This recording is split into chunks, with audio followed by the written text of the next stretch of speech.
dress. How much of that did he come up with himself? That posture, and even his mouth is twisted. He talks out of the side of his mouth through his teeth. All of it. All of it. At a certain point, kind of early on, I think Joaquin let me know that his shoulder is kind of been a bit, I think from birth, he's got a kind of a messy shoulder, and he's probably spent a lot of time trying to hide it or stand up straight so that if he kind of twist his body around, and he sort of said, "Do you think it'd be all right if I do this?" And I said, "Sure, great." But a couple days into the film, he just sort of was feeling more comfortable and just kept sliding into the skin that he was doing that kind of this movements that were so incredible. I just didn't want to jinx anything and say, "What are you doing?" or "What's going on?" It's kind of, you're in the middle of make believe. You don't want to break the spell. You just kind of want to watch him do whatever he's doing. And I kind of have my own theories about it because he puts his hands on his hips. There's sort of stuff about his kidneys being all torn up from the war. Maybe something happened. Maybe it's just easier. Maybe it's comfortable for him to kind of reach back and hold his kidneys and help him stand.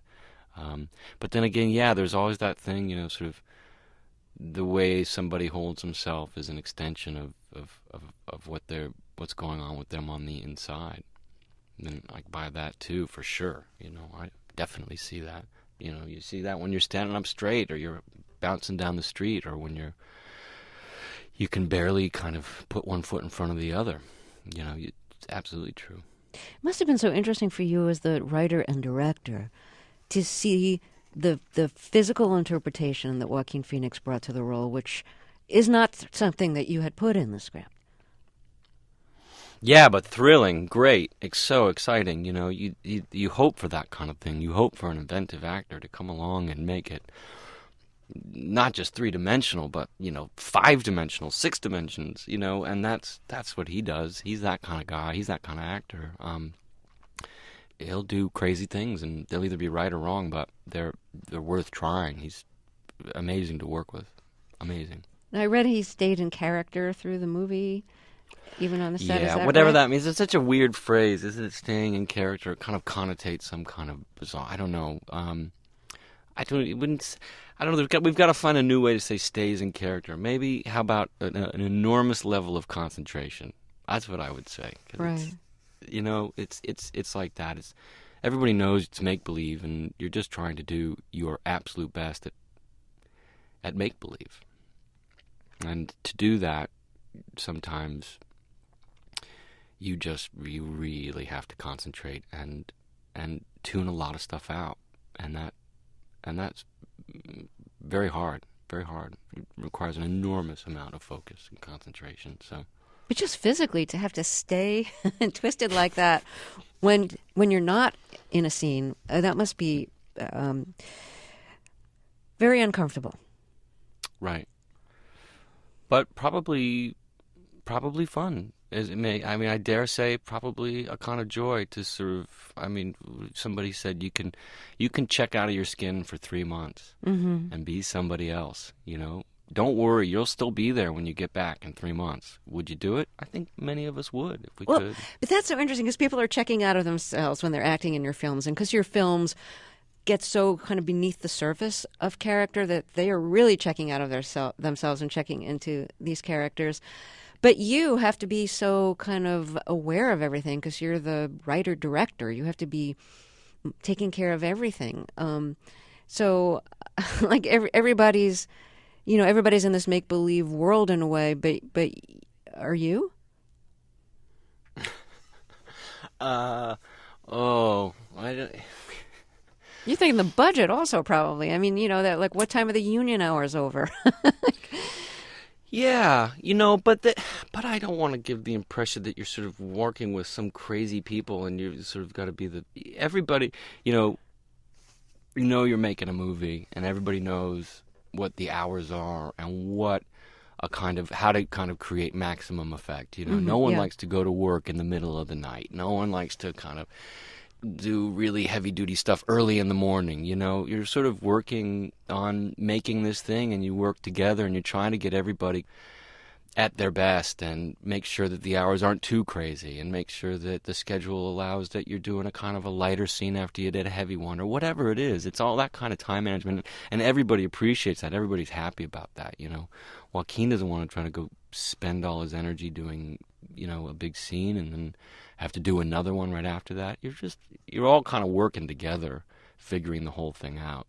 At its best, a film set is when everybody knows what's going on and everybody's working together.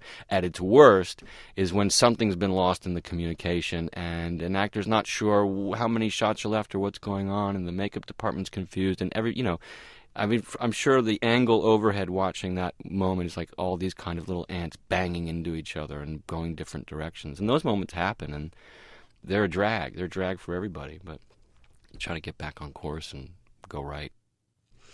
In The Master, Amy Adams plays the wife of the cult leader, and she's like his third or fourth wife.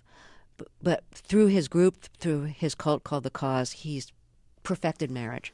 Marriage is better now than it used to be. He tells that to everybody.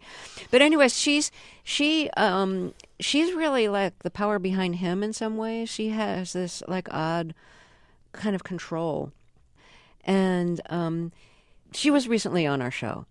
Mm-hmm. And we were talking about a scene, and the story behind the scene really surprised me. There's a scene in which she has to read a page of like Victorian pornography to the Joaquin Phoenix character, to this lost soul who's now, on the fringes of this cult. And she's trying to desensitize him to his sexual obsessions. And right. what she told me was that you came on the set one day, that scene had not been in the script. You came on the set, gave her this page of a book to read, and said, "Okay, read it." and that was her preparation. So tell us the story from your point of view. It's pretty close to that. We had a sequence in the film where that the sequence that you're referring to, where some things were written, and some things were just kind of very loosely sketched out. And I knew I wanted to collect a lot of different things. I had a kind of list of different exercises that I'd either made up or pulled from different sources, or stored in the back of my mind. That day in particular was a day where a bunch of our cameras had broke. We were shooting these 65 millimeter cameras, and we were supposed to do a scene, and the cameras broke. So we kind of found ourselves with about 3 or 4 hours while those cameras were getting fixed, where we could shoot with this other smaller camera, regular traditional 35 millimeter camera. And Amy was around that day, and it was a kind of a great situation where we were shooting, which is this kind of island called Mare Island, where basically all our locations were in about a 1 or 2 block radius. So we had a lot of freedom to do whatever came up, and we had some time to kill. And Amy was around, and I presented this idea to her.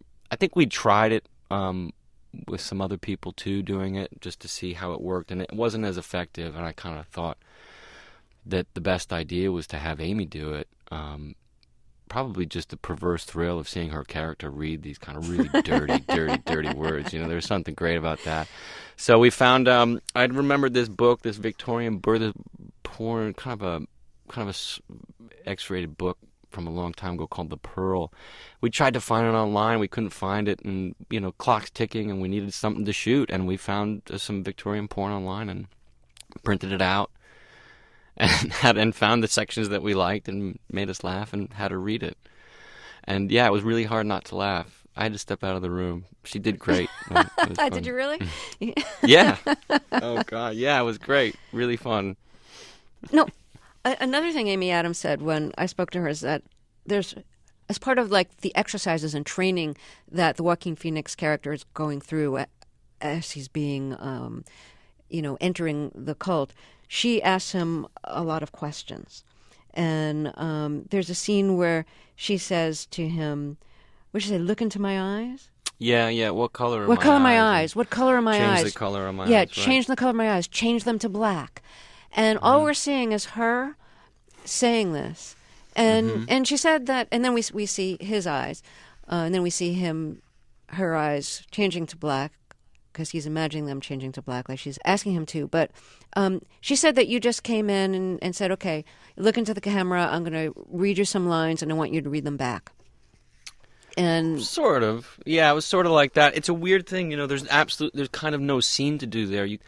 it's not like a traditional scene you're walking into. You figure out what's going on. You're asking an actor to look into the camera, not connect with anybody else. So it's all so detached and weird and bizarre. And Amy came in, and again, it was on that same day our cameras were broke, so we kind of needed something to do.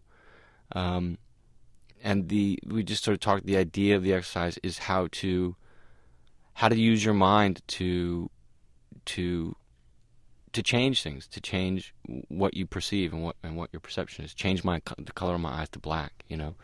So yeah, poor Amy's staring into the camera. She kind of looked at me afterwards like she was under some kind of weird spell. She's like, "This is weird. This is really bizarre." She was kind of freaked out by it. Then Joaquin sat down and stared into the camera, and he had fun doing it. I don't know, it's weird. I think you can see yourself probably reflected in the lens as well, Oh, interesting. which is probably kind of not. It's not real acting. It's a kind of a funny modeling thing. It's very hard to do. It's kind of very awkward to sort of pull that out in the middle of the day. Well, I You know what I admire mean? you. You Make came any up with, sense? yeah, you came up with these like great moments because the cameras were broken. That's very good. Yeah, yeah. So the film opens in the final days of World War II, just as the war is ending, and then it kind of jumps ahead to 1950. Why did you want to set it then? Why wouldn't you? It's a great, just on the surface level, that time is so great. I mean, just from a kind of pure uh, cars and girls and outfits and hairdos and music point of view, on that real simple level, that's just like, delicious time, for making a film. I just love that era. I've always have. It was kind of my dad's era, I think, certainly in terms of music and coming back from the war. And it's thick and full of stuff. To me, it was, at least. There's sort of just a gravity towards it that it's hard to put my finger on exactly why, but, a couple of reasons. I'm sure that it just speaks to me somehow. All the songs of that period I grew up listening to with my dad driving around. So, anytime I get a whiff of that stuff, I'm just sort of go to it like it's freshly baked cookies to me. When you mentioned the songs from the period, you use some songs from the period in the soundtrack. And I want to play an excerpt of one of them. This is probably my favorite of the songs that you use. It's